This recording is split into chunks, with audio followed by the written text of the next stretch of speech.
in your podcast, they were audio? Did you Audio actually see the people talking? No.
Okay.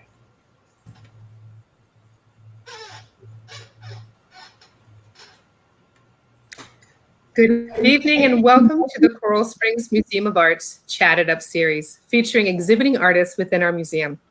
I'm your host, Petra Guiland, Assistant Director of the Coral Springs Museum of Art, and tonight we'll be speaking with Camilla Webster.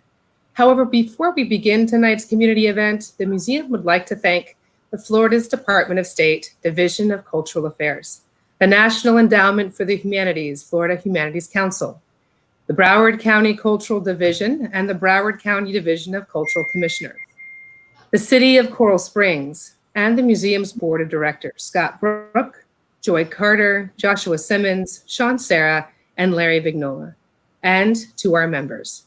Their support to the Coral Springs Museum of Art provides the community engaging art experiences, such as this evening's Chatted Up series. We hope you enjoy this evening's special opportunity to engage with the artist and ask questions. Your questions will be asked during our Q&A session at the end of the presentation. Join me in welcoming guest curator Bruce Helander and this evening's incredible artist, Camilla Webster. Good evening, everybody. Hello. How are you? Hello, Camilla. How are you doing? Hello, Bruce. How are you? Very good. We are so thrilled that you guys are here this evening with us to discuss the current exhibition at the Coral Springs Museum of Art. So, should we begin this beautiful walkthrough? I know that Bruce, you have a moment to take with us along with Camilla to walk through this exhibition and discuss a few of the beautiful highlights through the exhibition. So, without further ado, I'm going to go ahead and let you guys discuss some of those incredible paintings. Camilla, thank you again for joining us this evening and taking the time to discuss your pieces. Bruce, as always, it's an honor and thank you very much. I'm delighted. So as am I. Thank you, guys. Okay, so greetings from beautiful downtown West Palm Beach and Key Largo and Coral Springs. I'm delighted to join the stimulating conversation as the guest curator of Camilla Webster's exquisite solo survey of works at the Coral Springs Museum. You know, this novel method of communicating is becoming more familiar every day. This is a great asset to the community and to artists and museums. And it's really working for the art world as well. Some say even saving the commerce of the art world. You know, both commercial galleries and museums have depended on the grand tradition of viewing works in person, but now, due to our current circumstance, not to mention communicative technology that did not exist only a few years ago, a new method for an artful tour has developed into an art form. Perhaps a real milestone of electronic viewing was yesterday's news of a Francis Bacon triptych that sold for $84.6 million in Hong Kong, third highest selling work of art in history, pitched by the great Sotheby's auctioneer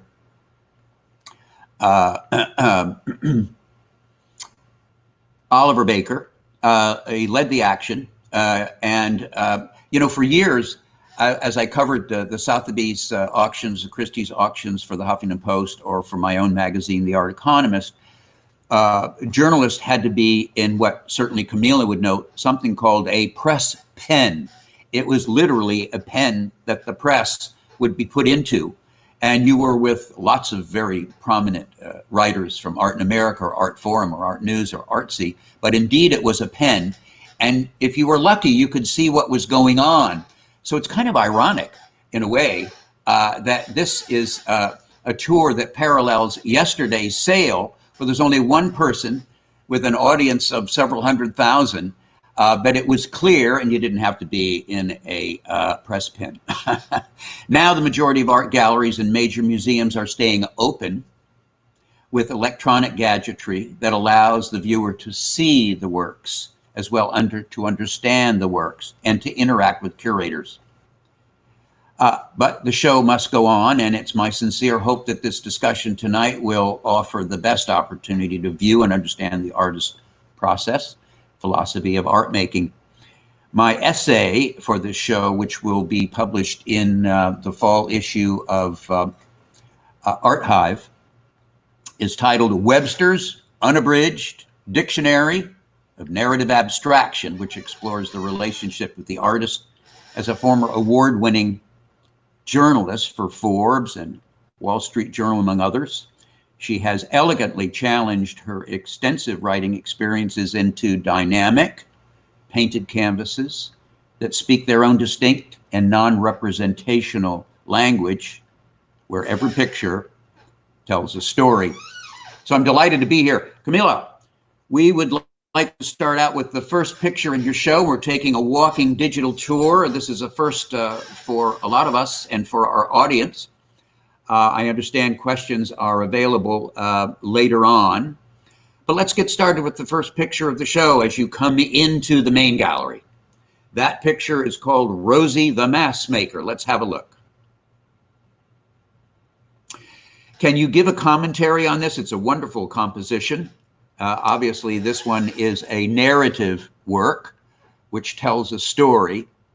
I think the audience has to understand that for most of your career, even though you became interested in painting at the age of 2 or 3, you were reporting on what you saw. You were writing, you were interpreting exactly what you wanted your audience to understand.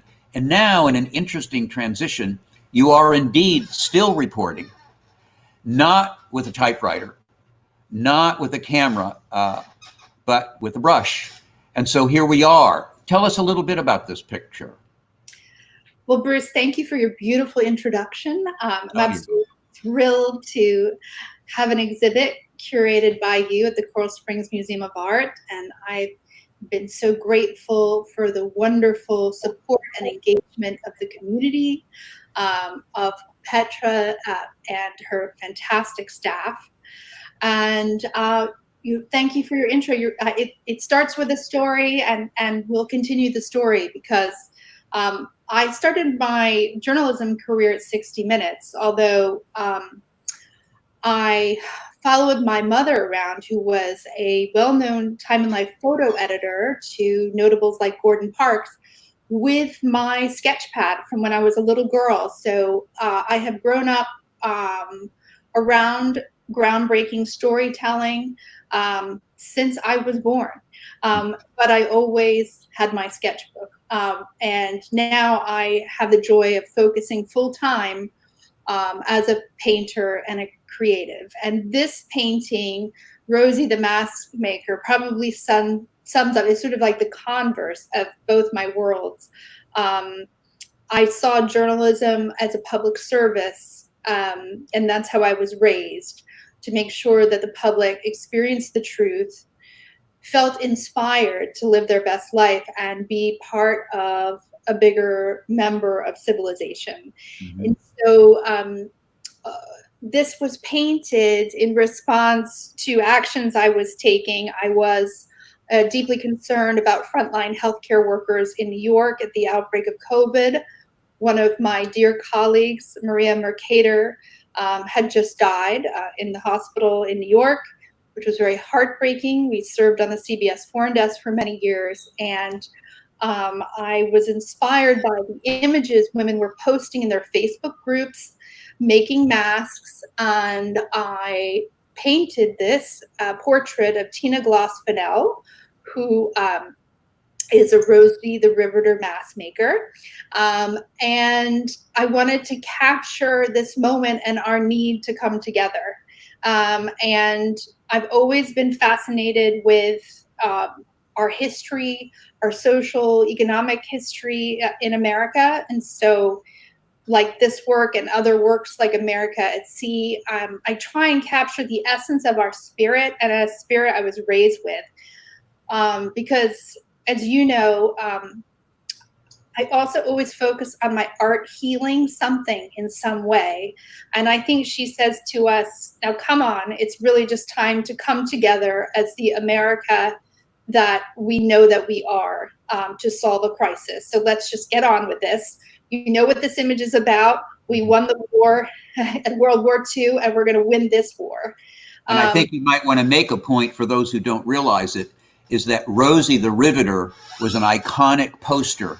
One of the first things in World War II, where a woman said, you know, we're in this together. And Rosie the Riveter was not making masks. She was making rivets for tanks and ships and so on and so forth. And it was a great symbol and an influence of people coming together. And I think that's what this picture revitalizes and addresses. Good for you. And I want to tell you one important thing. Well, two. One is I'm the product of an all-girls school in New York called Brearley, so 13 years of feminism and resilience, and you're going to come out with paintings like this. You know, we are products of our environment, and I know men and women will come together, will overcome this. But also, we've had an incredible response to this painting, and Warren Trucking has sponsored the production of 3,000 Rosie the Riveter masks for veterans hospitals. Excellent. Yeah. So I'm just so thrilled. This was this was not a self-serving mission. This was to do something great for my country with the tools that I have, and within weeks it has been picked up by our country to inspire others. Well said. I also want to say that in putting this show together with you and as the curator, we looked through dozens and dozens of paintings. I think we ended up with about 40 plus pictures that we placed in the show and then hung. But right away from the very beginning, you know, the lead photograph, the lead painting as you go into a show has to kind of summarize the spirit of the artist. Usually it's a new picture and whatever. And this was really a great way to start your show, which identified with you and the feminist movement, and that we have to come together. And that was a great choice, and that's why we're starting out with that. I think we ought to jump to the next one. Wonderful. As we move through Camilla's wonderful show, we have picked out a few pictures that are among my favorites, but also something that you can talk about. The Right to Spring has always been one of my favorite pictures, and I told Camilla, when I saw this picture, at 6 or 8 months ago, at this luxurious interpretation of poppies that seemed to me either blowing in the wind or sort of dancing together in harmony.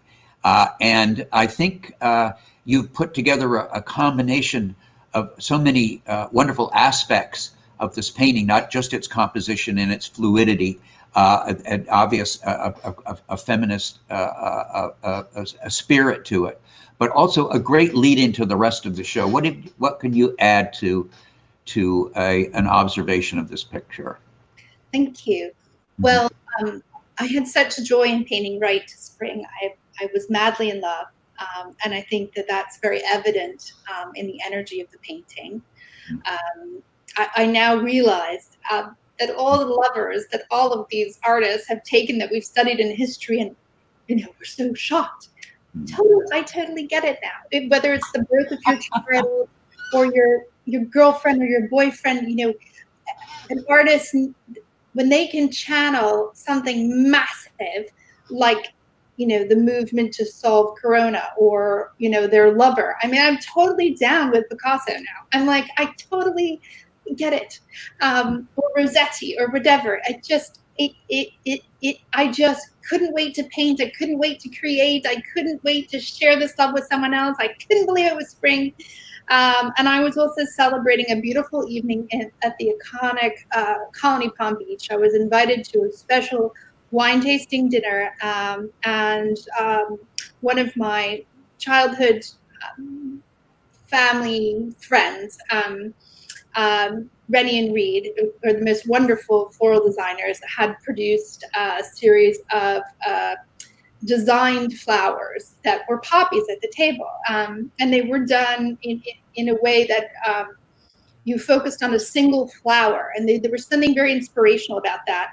I like to take on topics that people say are no longer relevant and set the intellectual challenge to say, hold on, especially when it's crazy, right? So a Los Angeles art professor had shared with me in an individual afternoon we spent together painting that he had been criticized for his vases of flowers, that they didn't live up to his other abstract series because they were flower vases. But meanwhile, Van Gogh's flowers are selling for, outrageous prices. And I thought that is just enough. And I'm going to set myself the journey to bring flowers into this contemporary hemisphere that we live in. And I want to give the art world and the art critics the opportunity to say, all right, she might have something going on. She's got these flowers, they're anthropomorphic, they're alive, they're liberated, they're free. I had a wonderful time experimenting with the underlayer. It has many, many colors. That's why when I scrape back and recess, you see all that bleeding of the remaining, paint. I have such fun with gloss. And it's a giant painting. It's gigantic, as you know. It looks normal in the museum, but it's huge. And I had to do it on our gigantic outdoor table in the Florida Keys. That's how I had to start it. And then I kidnapped my father's dining room, and he was just for weeks, for like months, because this was a creative challenge, and I was going to win. And at some point, I think I sent you a picture, and I think you said, you've done it because you're the most wonderful mentor and provost for me. And art critic for me, and I'm so grateful for that. And once in a while, when you've kind of created a masterpiece, and really it's all about, can you ever create another one? And I'm still challenged to create something on the level of the poppies, but I'll get there. Good for you. Excellent. We're going to go to the next one as we walk through this great museum show, down a corridor, around the corner. This is so fantastic. Seeking Heaven, I think, might be the next picture we're going to look at. There it is. So this painting is in layers that were applied at the Art Students League over, I wouldn't say 8 weeks. And just as we were introduced and you interviewed me to see if I was worthwhile enough for your time, I had the honor of studying with one of the great color field painters of the 20th century and now 21st century, Pat Litsky, who is also in, the MoMA, the Whitney, multiple, all of the Florida museums. And she's a great academic. And I was actually going to take Larry Poons's course, and then Larry was off. That was originally what I was doing. And then I saw Pat's work, which I wasn't as familiar with, in the catalog. And I thought, yeah, I'm going to study with a woman. And then I realized that my mother had taken me to see Pat Litsky's work, her Black paintings, in a museum exhibit when I was 9 years old. And my mother wanted me to understand that Black is a color and how important the effect of Black can be on you. So fast forward 30 years, my mother is dying. I wanted to paint peace for my mother. I was really at the beginning of focusing full-time on my painting. And my mother really loved time in Sweden. And so I was working with, this is oil on canvas. I was working with this incredible blue paint that you can only get. It's lapis lazuli, okay? And today you can only get it in Afghanistan, and a bottle this size is like $100, but my mother's worth whatever, right? And what I was going to do was paint this painting, have it analyzed and viewed with Pat along the way.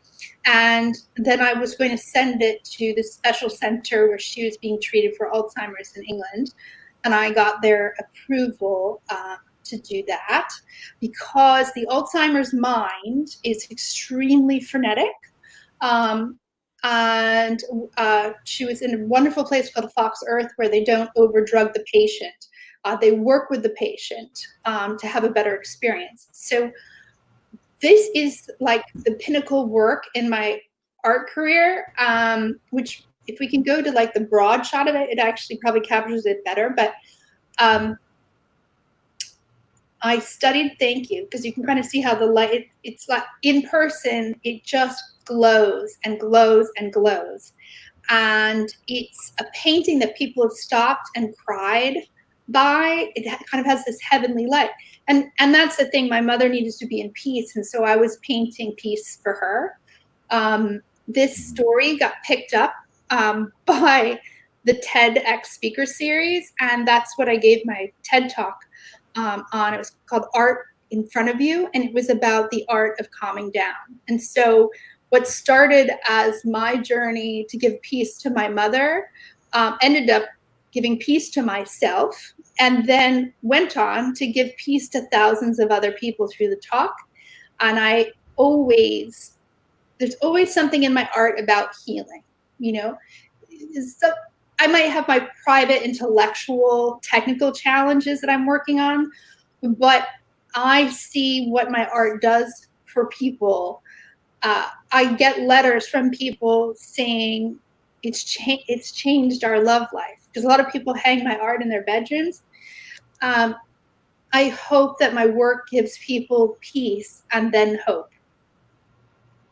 Very well said. And I think the last comment here is, in terms of your title, Seeking Heaven, if one were to glance upwards, you'd first go through clouds, then you'd go through dark blue, then you'd go through light blue. And as you continue into the air, perhaps this is the last effective and very narrative, surprising adaptation of a color and an interpretation, because just beyond the yellow is a white light, blinded by the light.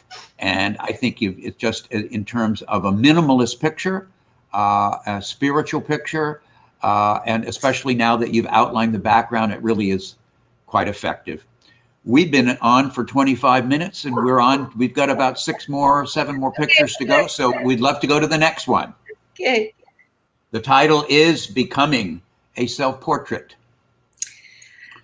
Well, this, by the way, I have to say, we knew as soon as we saw the picture, as we brought in all the works from the truck, and of course, when you put together a complicated show like this, you're leaning pictures in a kind of predetermined sense of order. But because this, not only because of the title, but it is a self-portrait, we wanted to give it a major wall as you walk in, and there it is. It's still even on the screen, a lovely picture. Tell us about it. So I started this painting with the challenge of creating another great flower series. So I feel like that shape is sort of built in. Some of my best paintings are sort of 3 paintings underneath it. But it was, my birthday is March 9th. March 8th is International Women's Day. I was having a birthday party for International Women's Day at my home, and I decided I wanted a grand, impressive work for everybody to come and visit at the party on my birthday. And I had no idea that I used the same colors as the ode to my mother, but like what a beautiful connection between the blue and the yellow. I think by March, there were things happening in my career as an artist and in my personal life where I was becoming the woman I was supposed to be in every area of my life, full of peace and full of new energy. And this really reflected this, and it was a technical task to create something that reflects the light so that it's orbital, and yeah, you can see again, just I had the time with this one, like the poppies. It was weeks and weeks and weeks of reveal and paint over and reveal, and where was the light coming from, and one of the things I do, and I'm not going to spend too much time doing this, but it is interesting, especially for art students, is that I love sculpture. So one of the things I do in the heavier paint is I, like a sculptor, look for the form. I don't say I'm going to paint a self-portrait of me. I paint an abstract, and if there's a form to be found, it will be found. And this one, appropriately on my birthday, was me. And you can sort of recognize the back of my shoulder, and I often wear a bun when painting. It was very special. I think I miss my mother all the time, but I think this was her wish for me in every way. So these paintings are connected curatorially. Very well said. We're going to go on to the next picture. Alone Together. Oh. Series. Yes. Well, I have to thank you and Petra for putting up with me. I was very focused on having new work in the museum, which is not usually what a museum does, per se, not a few days before.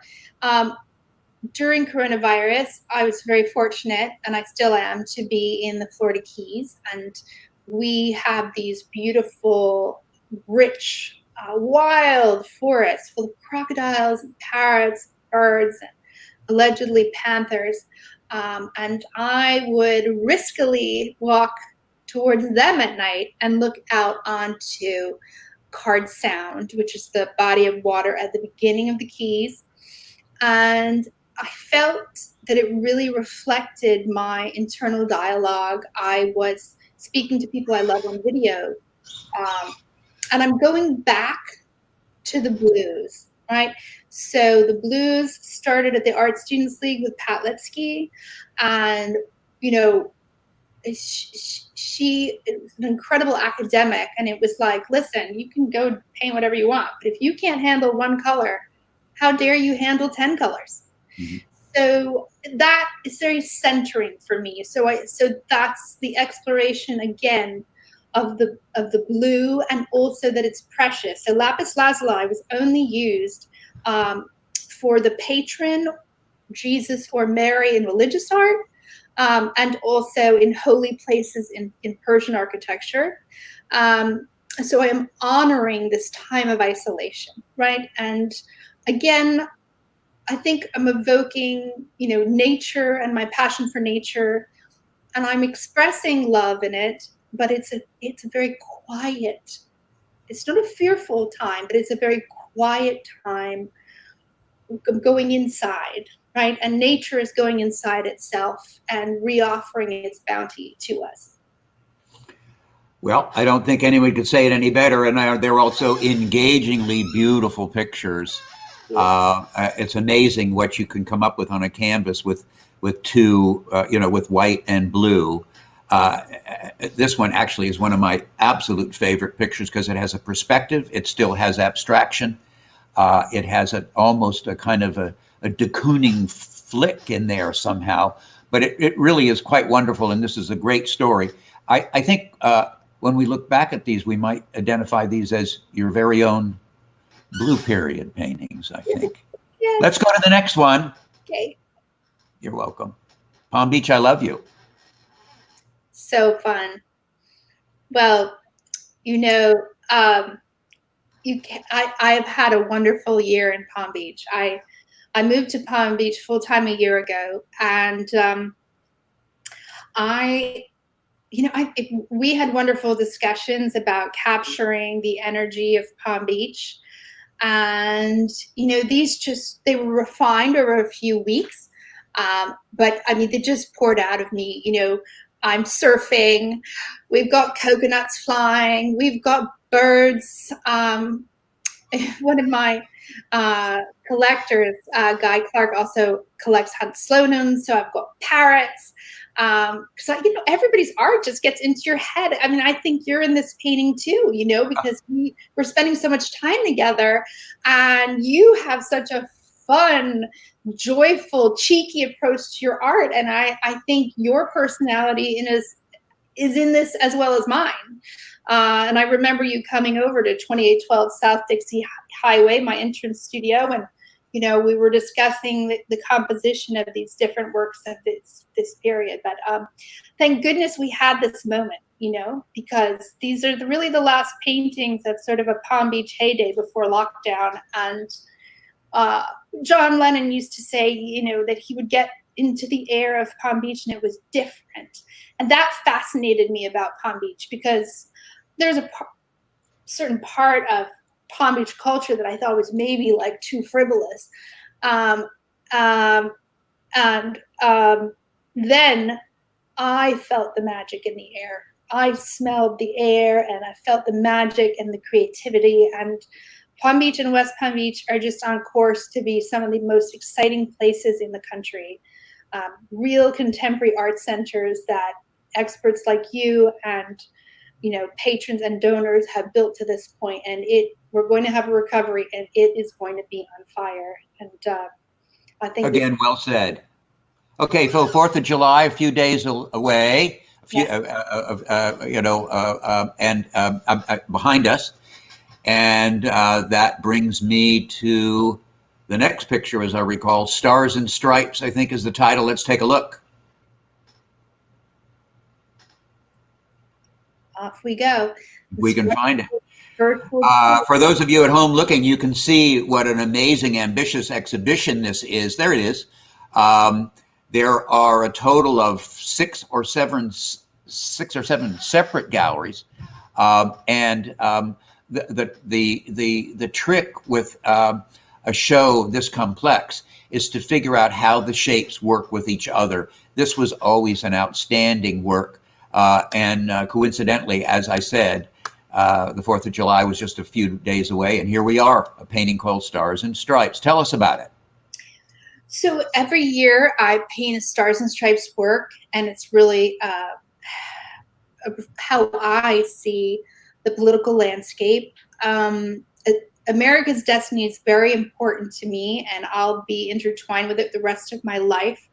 My ancestor was Daniel Webster, and he was he's still considered one of our greatest orators. He is quoted by every president pretty much in their term, and a senator from New Hampshire. And so I take these Stars and Stripes paintings really seriously because they're almost like my commentary I think about what he gave to the country, and I think about what I can give to the country. So this painting is an intellectual challenge. What I did is I created a painting that has a reality each way you hang it. So actually, like the collector who acquires this work will actually have it on a round spinning disc so they can see different things. So right now, when you look at it, it's going to reflect the upcoming political convention. You can see the long, slim lines of the streamers going down, and the stars, just like you see in a big party. If you turn it to the clockwise, and it sits on another face, what you're going to see is the mountains and the oceans, the sea, just shining sea in the work. If you turn it again to the other side, you're going to see it look more like a flag. And if you continue on on its way, the full circle, and you see it upside down, so 3 turns, you're actually going to see probably my commentary on some of the pipeline crossing.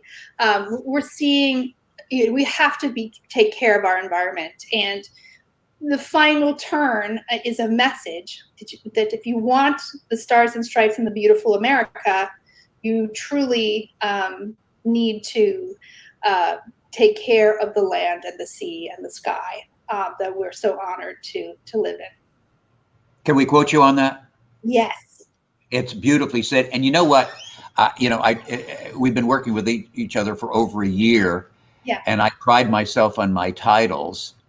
And I said to myself, Webster's unabridged vision of abstraction. And not once did I realize that the distant relative was indeed Webster of dictionary fame. Yeah. So that's a surprise for me, but very appropriate.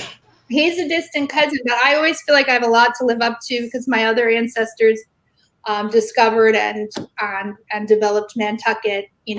So it's like, what are you doing for America today? I better darn well do something special.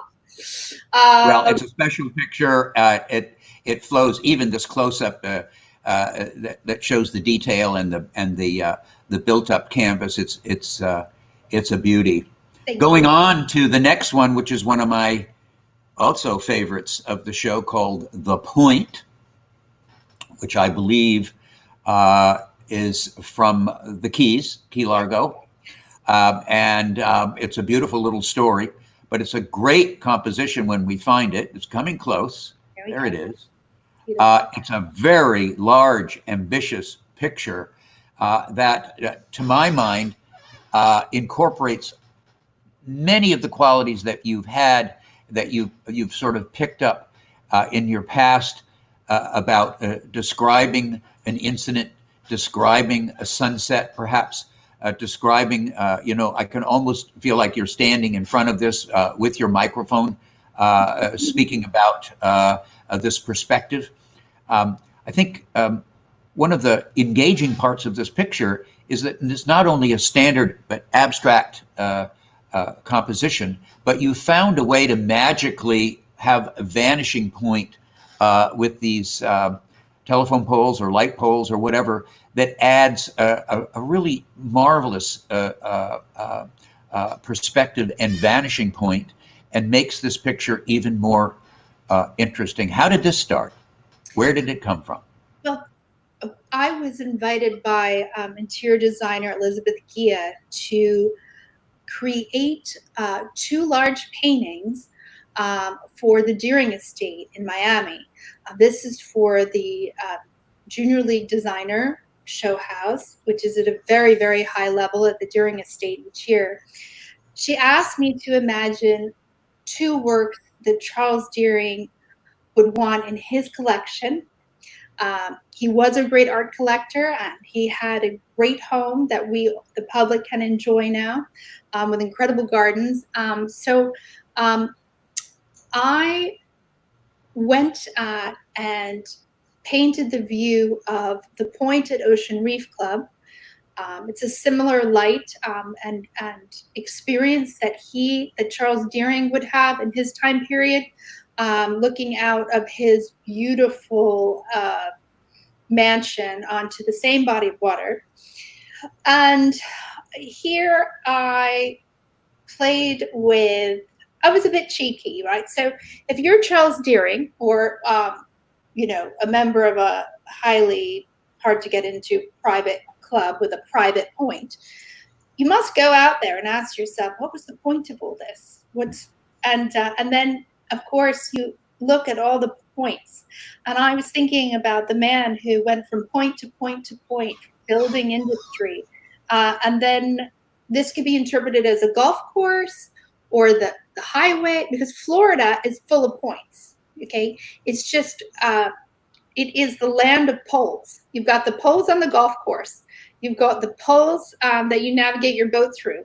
And then all of the landscape from Palm Beach, but really mainly from Miami through the Florida Keys are these poles that connect all the energy. So I'm always thinking intellectually, what's the meaning behind my paintings? They're not just beautiful paintings. They have to have a conversation with you. I also saw that a lot of the Keys artists just painted in blue. And a lot of the Miami artists just captured our environment in blue. And I thought, well, wait a second. We have the most famous pink skies that were called the Purple Isles. Our nickname is the Conch Republic. I'm bringing pink, pink in. And again, I'm fortunate to have this foundation in color from Pat Lipsky. I'm really understanding the power of color and how it can create form without the form being there, right? So you'll also see in the broader painting, I always, whether I want to or not, I have these things in the sky that always look like mountains. Even though I'm in the East, I always had this passion for the West. When I was a little girl, and I ended with this, my dad would take me to the Florida Keys and have me stare at the clouds, and he would say, the clouds are our mountains. So you'll see that throughout a lot of my work here and, at CamillaWebsterArt.com. Real passion for the clouds. Wonderful. We have about 8 or 9 minutes left, surprisingly. We're going to try to leave a few minutes for questions. We're going to go on to the next picture. I can't pronounce it, but it's turquoise, that's for sure. Oh, Kintsugi turquoise. Yeah, there you go. Well, I want to thank Marilyn and Sandra for loaning this beautiful work. I think someone else is supposed to call it beautiful, but anyway. It's a beauty. Thank you. I spend a lot of time in Islamorada, and the weather just whisks through these islands, and the difference between the sea and the sky and the mangroves is a very blurred experience, right? And so, you feel like it could be raining up on the water and raining down on the sky and sunny in your boat. And I really wanted to capture this grand expanse you have on the water. The kintsugi part is, I've been interested in kintsugi pottery since I was a little girl. And the gold lacquer used in the paintings is, it's inspired by kintsugi work. Kintsugi is gold lacquer put into broken things like porcelain. It's a practice in Japan that's gone on for 3,000 years, but I'm really much more interested in the story behind it, which is the Japanese philosophy of kintsugi is that things are not broken, they're enhanced with time and experience. And so I'm on a healing journey. I got to see through this philosophy that my life is richer for my experiences through loss and rebirth. And the Keys was going through that too. They was just wrecked by a hurricane. And, you would try and meet someone at a mile marker, and the mile marker wasn't there in your boat, right? Gone. Tree gone, mangrove gone, island inlet gone, bar gone, And so, every season we have to recreate ourselves. And that was an incredible realization. And this painting reflects the exquisite American Caribbean water that we have and the 500 different times of weather we get in a day. Well, that's an interesting observation. And I think also you kind of, for those of you who know Islamorada and that area, the Upper Keys, you've really captured a certain kind of magic in the sky that has not only attracted you to paint, but legions of other artists that have found Islamorada to be an extraordinary place for its light, its vitality, and that sort of invisible breeze that you talk about. For about 18 years, I represented Larry Poons, the painter, and Jules Olitsky, who lived in Islamorada, and we would often go down to see them. And oftentimes the subject of the light would come up. Jules Olitsky, I had to leave at 9 o'clock in the evening because he didn't see anyone until 11, and then he stayed up all night long. That was his deal. But he loved Islamorada, and that's just a great memorable picture that you have there. We have time for a couple more. The last, second to the last, is To Love with Lilly. Oh. Well, again, part of the survey of my work is this beautiful relationship I've had with my family and my mother. And Lilly Pulitzer, of course, started her dressmaking company in Palm Beach. Quite an extraordinary woman and human being. At this time, her family was producing orange juice. She had a juice stand. It was wrecking her dresses. So she designed dresses and made them, and all of a sudden it became more popular than the juice, and an empire was born. And she has a wonderful, amazing family. But what Lilly Pulitzer did is, honestly, she brought 100 million buckets of joy to the world.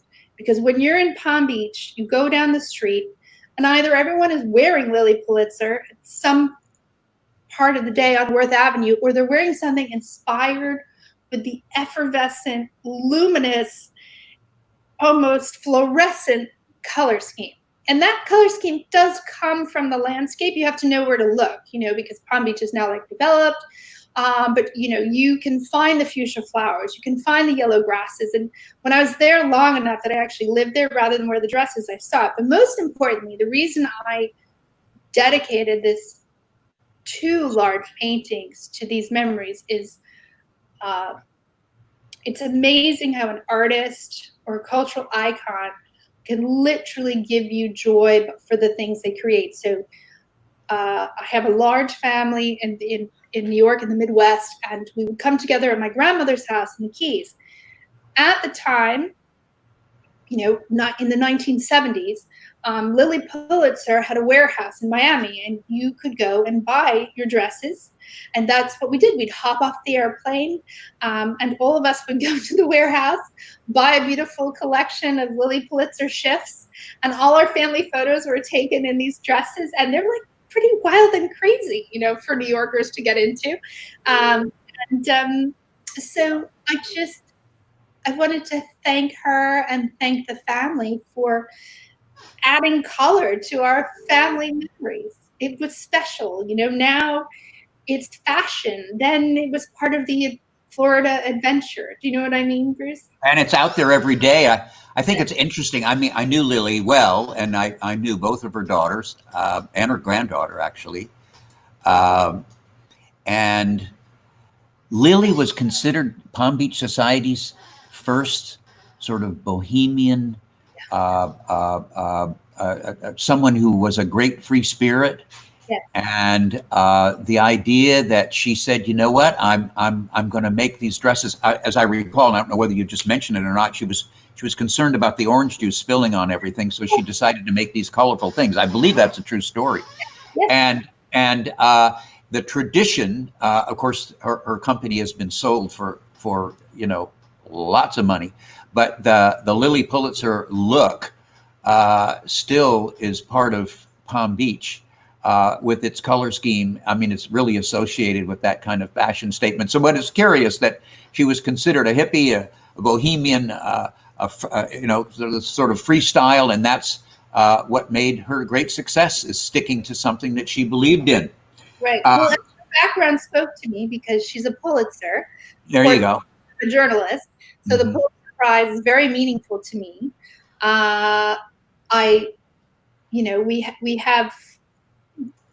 We have similar backgrounds in many ways.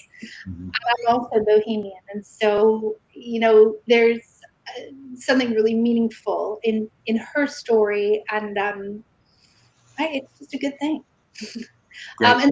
But I will say with the art is, when I painted this painting, I was in my new home that has a beautiful view of Lake Worth, which is across from Palm Beach. And a lot of those colors really do show up during the day. It's not something you make up. Again, it's like John Lennon says, the magic in the air. There are hallucinatory colors if you know how to look. I took people from my building to my view because they didn't believe me when I gave a lecture. Then they came over and they were like, they are there, right? So she really drew on what's really in Palm Beach County. That's great. Okay, so before we go, let's have one for the road.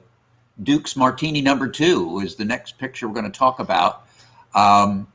A very curious picture, a kind of a portrait that has lots of ambiguity to it, and almost is the kind of picture where you might put another face in there or another expression. But indeed, here it is, Duke's Martini #2. Looks like a guy at a bar having a good time. What's the story? So I painted this work at Slade School of Fine Art, and I was, for other business reasons, staying at Duke's Hotel in London. They have the American Bar, which is where Ian Fleming was. That's why he has the martini for James Bond, shaken not stirred. And they have an incredible bartender who maintains their fame as one of the best martini bars in the world. And as what I wanted to play with is like, what do you experience in inebriation?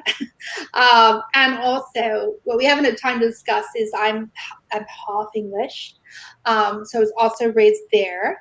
And also, I love exploring haunts and places that inspired writers. So in the Keys, it's Hemingway.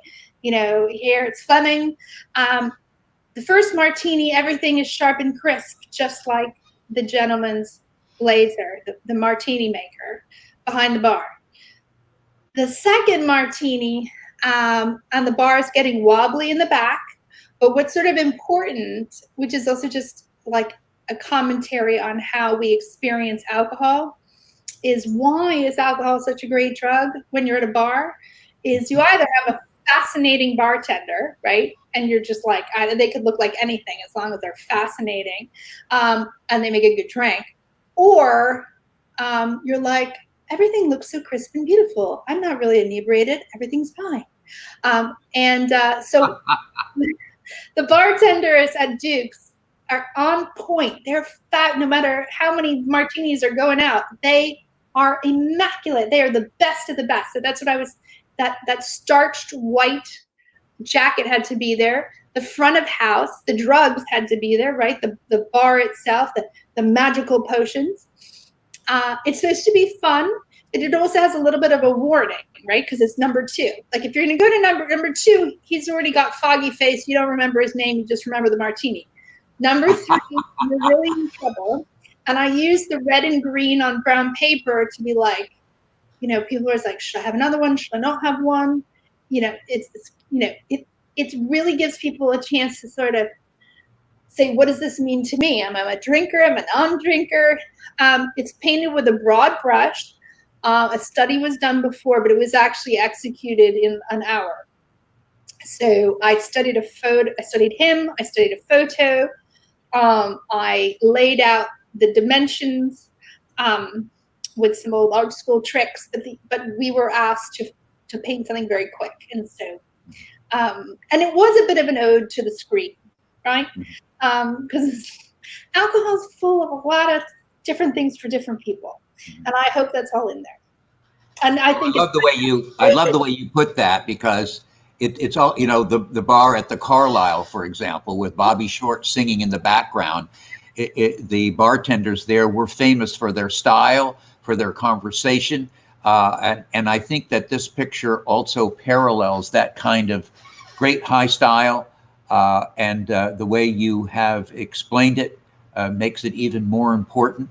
Um, it's a wonderful way to end this conversation.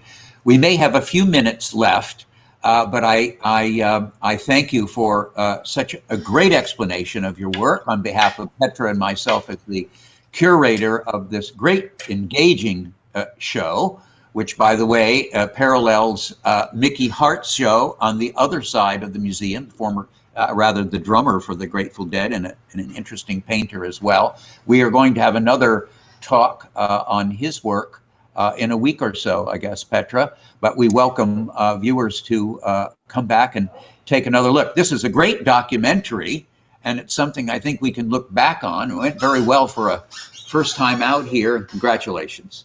Thank you. Thank you for everything. This has been fantastic. I want to thank both of you for taking the moment tonight to join us and explain to us, Camilla, the inspirations that you've experienced while creating these pieces. Bruce, your experience in terms of understanding these pieces and relaying it to our audience as well. I really do appreciate your time. I know that this opportunity too, this Chat It Up opportunity provides us in the audience, our viewers, an opportunity to engage with you, Camilla. I know we did have it was a very thorough discussion.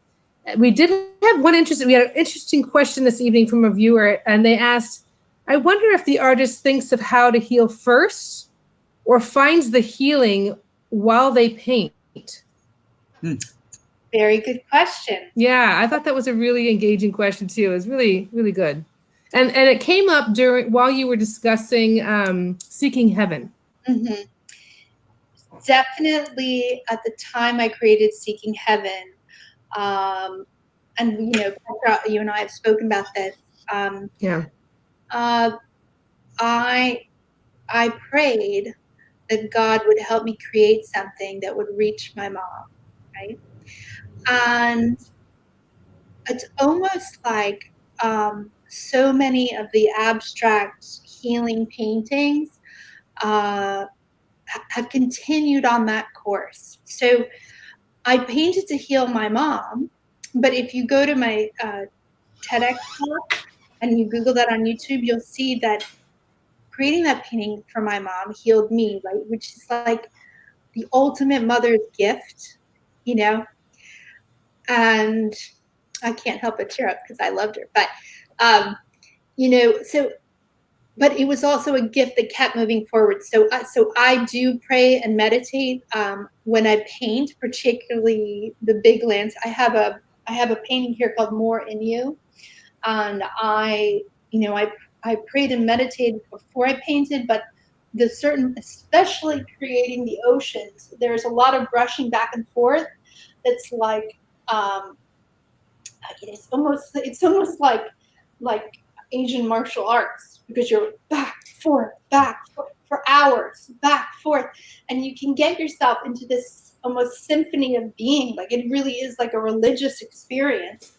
And I also want to honor the earth and the spirits that I'm capturing, so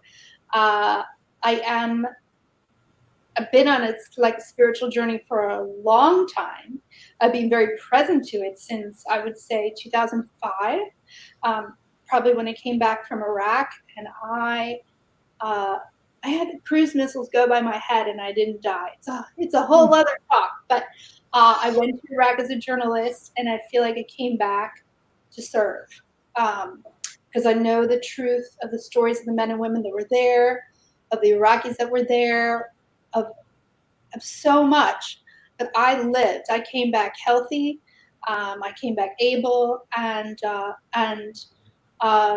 it was a deeply spiritual experience to almost walk like an angel through people exploding, dying everywhere, and coming back untouched. And I take those really deep experiences and I put them into the joy of living, and art is the reflection of a functioning, rich society. And I hope that my art brings people healing and joy and resilience.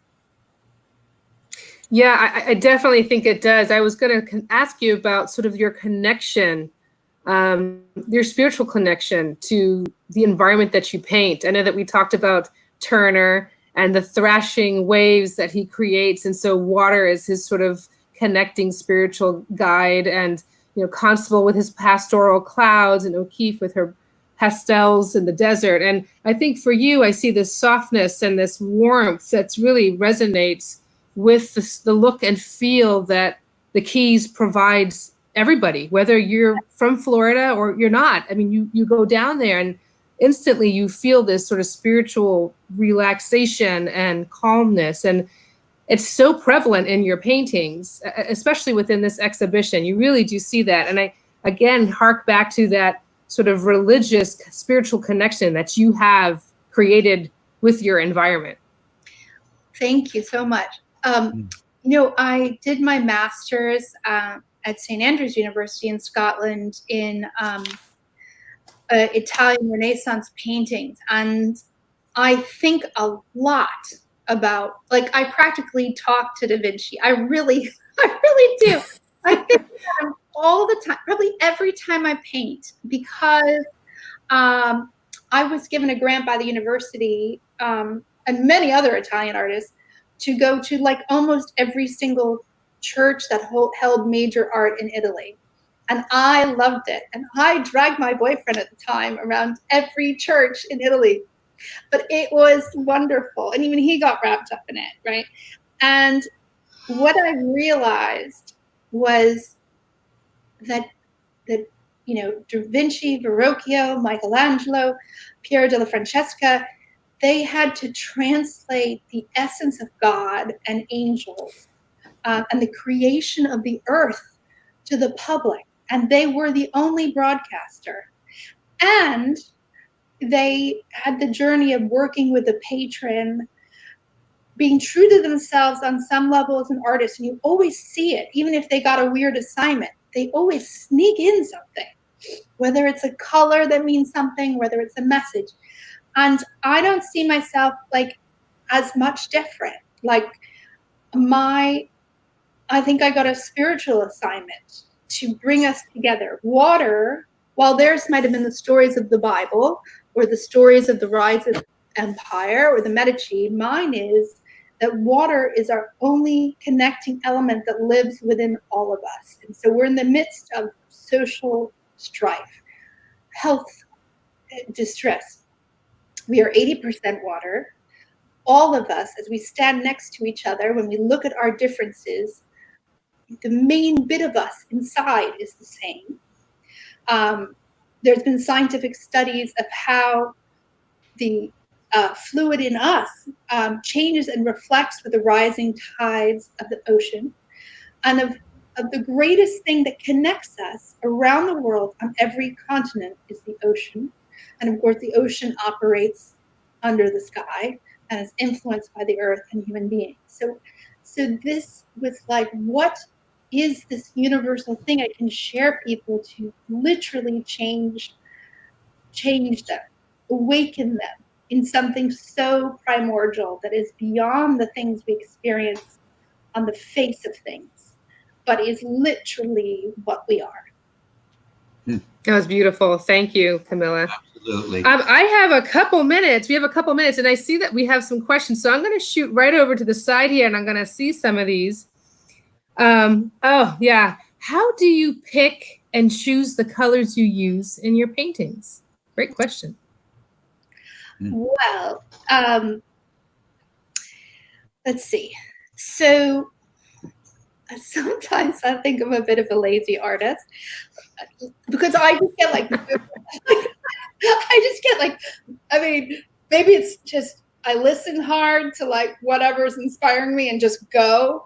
But I'm not gonna lie to you. If it's not a commission, it's the blues and pinks are out there, and I'm whoo, I'm feeling a moment. I gotta get if you know me well, everyone's get out of the way, you gotta get to the canvas. And there's a Roman philosopher, can't remember his name, but he used to say, and I say this with humility because she also said it with humility. It's a brilliant writer of Eat, Pray, Love, Elizabeth, and she told the story in her TED Talk that the Romans believed that genius visited you, and if you didn't pick up the pen or whatever you were doing, the science lab or whatever, it also leaves, right? So like she'll be driving in the car and she'll be like, okay, Eat, Pray, Love, like not even thinking about the next chapter. And then all of a sudden it's like, oh, Robert in chapter 7 said X. Holy shit, Robert in chapter 7 said X. Sorry for my language. And No, it's fine. and then you have to pull to the side and take a little note, you know. This is the same with my art. Like I'll just be like walking around and like I don't have any 60 by 40 canvases right now. And I'm like saying to my assistant, can you bring them down on Friday because it's all about to come out. It's gonna come out like a baby, like it's coming. So the colors are just like, what's there? Like, get the colors. What's gonna come out? And then once in a while I get like really technically obsessed. There's a painting in the show called Almost Home.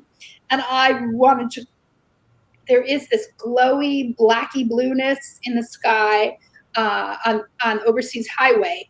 And these rich greens. And that was like also sort of a distancing for me. I paint a lot with white also. And Bruce will tell you, you go to any art school, that is like, no. You're not supposed to. You're supposed to use colors that create the experience of light without light. Right. I freaking love white. I just you can see that in your beautiful pieces. I love how right behind you and how the Alone series, how it really accents that blue, as you were saying, Bruce, sort of the blue period of Camilla Webster.